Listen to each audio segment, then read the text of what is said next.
Hey guys, Mystery Tech here with another video for you. Today's topic on how to speed up your PC is Windows configuration, or MSCONFIG. MSCONFIG is a visual interface that allows you to adjust the settings of your computer that you would otherwise not be able to adjust. These settings that we're changing today are called services. This is for more advanced PC users, as in most cases the services being changed here can adversely affect the computer's performance and/or behavior.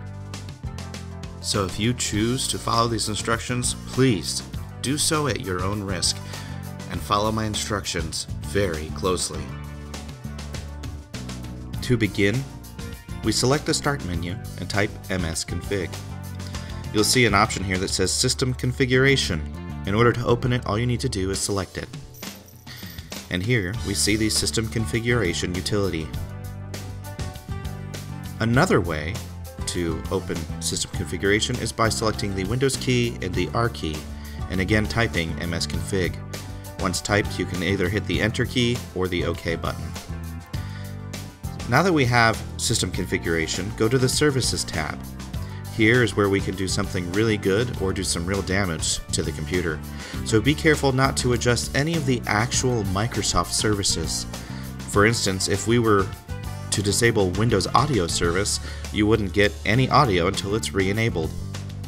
And there are other more important services such as Windows Updates, Windows Networking, and much more that if disabled could cause you a headache. So, to avoid this, select the small box on the bottom that says Hide All Microsoft Services.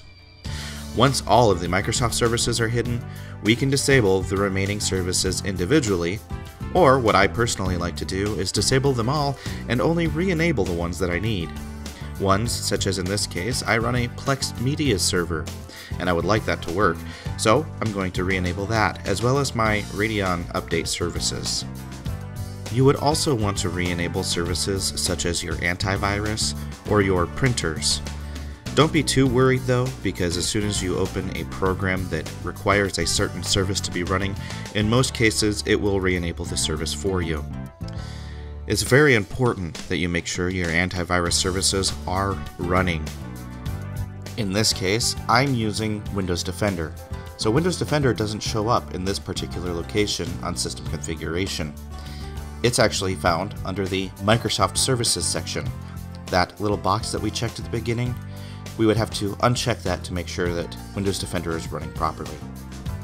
Another great tool that we have within System Configuration is the ability to disable startup items when the computer is starting up.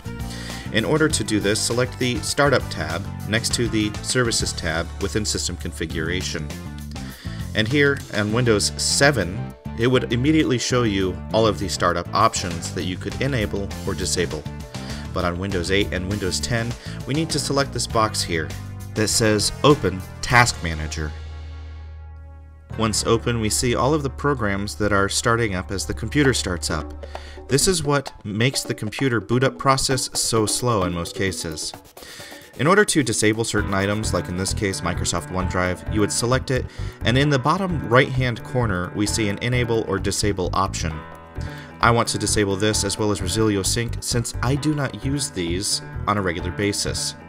However, I'm going to keep my other programs enabled such as Plex Media Server and Windows Defender, as well as programs such as the Java Update services. If you direct your attention to the right-hand column, you'll see the impact level of these different programs. In this case, Google Chrome has a very high impact on my startup, so I'm going to select Google Chrome and I'm going to disable it.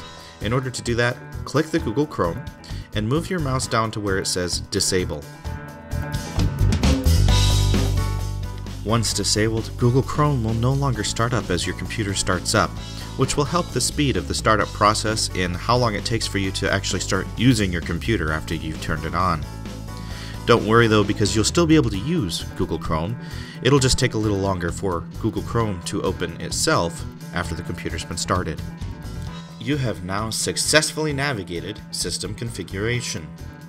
In order to finalize these settings completely, you'll need to close out of Task Manager, hit Apply on the System Configuration box, and hit OK. Now, you will need to restart the computer for these changes to take effect.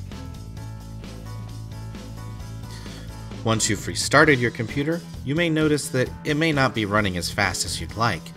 So, another way to tell what's using so much power is to hit the Control, Shift, and Escape keys on your keyboard. This will bring up Task Manager. Once you've opened Task Manager, you can now see what is using the most of your computer. In this case, I have nothing that's reading or writing to my hard drive, so my disk usage is at 0%. However, my CPU and memory is a little bit higher. Now, the way to see what's using the most is if you select, for instance, this case on the CPU tab, it'll categorize everything by what is using the most to what is using the least. In this case, OBS, which is my recording equipment to record my screen, is using the most of my CPU right now. However, if we scroll down to Service Host and we find Local Services, this service is typically known to bog down a computer in many cases, and you may see this at the top of the list, either in CPU or disk usage. This is Windows Updates. And if this is bogging down your computer and using most of your CPU and disk usage, then you're behind on updates. If you would like to know how to fix this, please refer to my previous video titled Speed Up Your PC, Windows Updates. I'll also leave a link to the video in the description. If you like this content and you'd like to see more, please make sure you hit that thumbs up icon and subscribe to the channel for more. And as always, thanks for watching.